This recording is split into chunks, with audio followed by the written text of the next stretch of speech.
In the Sexiest Man Alive issue, Jenni Pulos has told her version of the events about what has recently transpired with Jeff Lewis on Flipping Out. But Jeff, your response. She implied abuse and mistreatment in every paragraph of this article. Mm-hmm. Okay, so on one hand, I have to try to separate the emotions from the facts because it's fresh, it's hurtful. You know, the bottom line is we've been friends for 16 years. She hung out with my family. I hung out with her family. And I'm talking above and beyond our working relationship. We were close friends. She was one of my best friends. She was the godmother. She is the godmother of my daughter. So I have to try. I'm hurt. I'm upset. I'm angry. I'm everything. Like I'm going through every bit of emotion. So, but what I have to do is I have to separate the emotions from the facts. The facts are, she had mentioned in the article that she'd never made a formal complaint. This is now, and I was talking to the Bravo publicist about this yesterday because I was very upset. Okay, it's semantics at this point because, all right, maybe you didn't walk into HR with your attorney, but you made accusations, and those accusations had to have been investigated. So I didn't make up the fact that a Bravo executive got on a plane and sat and had dinner with me and then had dinner with Jenni separately. I did not make up the fact that my showrunner was on the phone for 4 hours talking to multiple executives, going frame by frame to make sure that there was no abuse that was being alleged. I would never make something like this up because it is damaging to my reputation and my career. So that is not something I would ever lie about or I would ever make up. I know for a fact it came from her because my production company has verified that and the Bravo executives have verified that. This is a lie. So that is a fact that I wanted to put out there. And the other thing I wanted to say is I made a big mistake because I wasn't clear the last time I talked about this on this radio program, and people assumed that Flipping Out is fake. Flipping Out is not fake. This is about my life. These are really my clients. These are really my homes. Jenni did work for me. She was my assistant when this show started.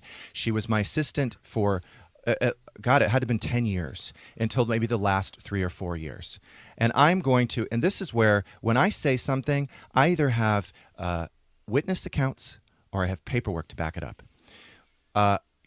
When we were filming over the last 3 years, she was not employed by Jeff Lewis Design. She went to work. She worked for me 5 months out of the year, but I did not pay her. I want to make that very clear. And I have the W-2s to back it up. I did pay her some compensation. I paid her bonuses because she would occasionally help me with my catalog shoots. I calculated yesterday the last 2.5 years of her W-2s. And 2.5 years, it is under $10,000. I'm talking 4 figures. I'm talking way under $10,000. And this is in the last 2.5 years. And I have the W-2s to back it up. So what I did figure is that without mentioning how much somebody makes, she is paid as much as a veteran housewife, and we know how much fucking money those girls are making. So what I figured is that what I paid her in 2.5 years probably equates to about 1.5% of what she makes in one season on Flipping Out. So if you were abused, Jenni, maybe you shouldn't have come back and signed up year after year after year after year and cashed your big checks. Because and then let's also respond to these. This is the first I've ever heard of this. Toxic, unhappy, mistreatment. Let me tell you about Jenni. I've known her for a long time. She's one of the smartest people I know. She's extremely confident. She's extremely communicative. If there was any issues, she would come to me personally. And she and I have had knockdown, drag-out fights off camera. And another thing, too, I'm going to tell you is in 16 years that I've known her, she's never cried off camera, but she certainly turns on the waterworks when we're on camera. So I hope she does well, and I know she wants to be an actress. And if I were a producer, a director, a casting director, I would cast her as a victim because she's fucking nailed it. She's nailed it. Okay. She's going to get an Emmy. She's going to get an Oscar. Please cast her as a victim because that's what she's playing. She's playing a role right now. But here's the other things I want to clarify. And I've been going along with this banquet of bullshit for 11 years because I thought it would help her career. Jenni did not create Flipping Out. Jenni is not an acting producer on this show. I've got an executive producer credit too. Can I tell you how much what it's worth? Fucking nothing. It's bullshit credit. It's a bullshit name-only credit. I have nothing to do with producing the show, and I have nothing to do with the edit. Do you think Bravo has ever said, hey, Jeff, come into the edit bay. We're going to figure out what stories to tell? They don't fucking consult me at all, ever. And the same thing with her. She has nothing to do with producing this show, but she walks around Hollywood saying that she's created Flipping Out and that she's produced Flipping Out, which is a mistruth. Lauren Lexton created Flipping Out. Lauren Lexton, who is the previous owner of Authentic Entertainment, who sold to Endemol, discovered me off a tape that Jenni was trying to pitch a show about her life. And I was in the background. And I participated in 48 hours of filming because I was Jenni's employer.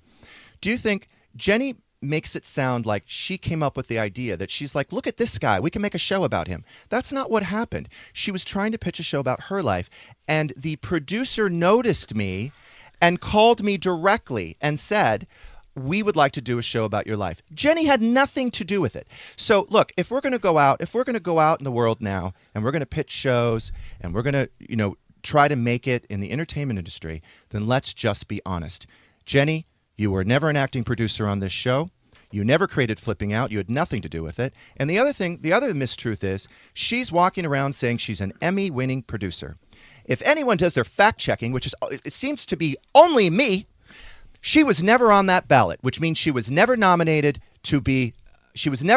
for an Emmy, ever. It's a fucking lie, because she wasn't on that ballot. And if someone would just fact-check this, I'm the only one that fact-checks it, they would know she was never nominated. That is also another lie. This is what I encourage everyone to do. Watch episode 10 of Flipping Out, because it is going to reveal so much, because she fell out of character for 10 minutes. And when she fell out of character playing the role as my assistant, a lot was revealed. And what she said in front of my office at a corporate speaking event where I had Leah Black come in, and we did a workshop because I was trying to make my business more productive, more effective, more organized. Because you know what? I don't walk around this world thinking that I'm more successful than I am. I'd like my business to be more successful. And I'm saying that because from an honest place that I think we can be more efficient at work. So we bring someone into the office, and you will see in episode 10, and I'm not trying to sway anybody. What I'm saying is, Candis Cayne, please watch episode 10 and judge for yourself.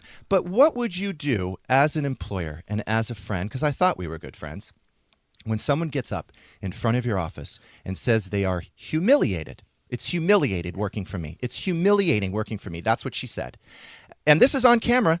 And then she says, I wanted to be an actress, and I gave it up to work for you. That's what she said to me. So first and foremost, as her friend, I realized I am not doing her any favors by keeping her at Jeff Lewis Design. And the other thing, too, is you only filmed at my office for 5 months out of the year. How am I holding your back when you've got the other 7 months out of the year to pursue whatever you want to pursue? And I was always very open and honest with her about auditions. She can go to auditions anytime she wanted. I don't think I did a very good job separating emotions, did I? No, because not I'm really. upset. And I think it's just really hard to navigate because it's someone who has been so close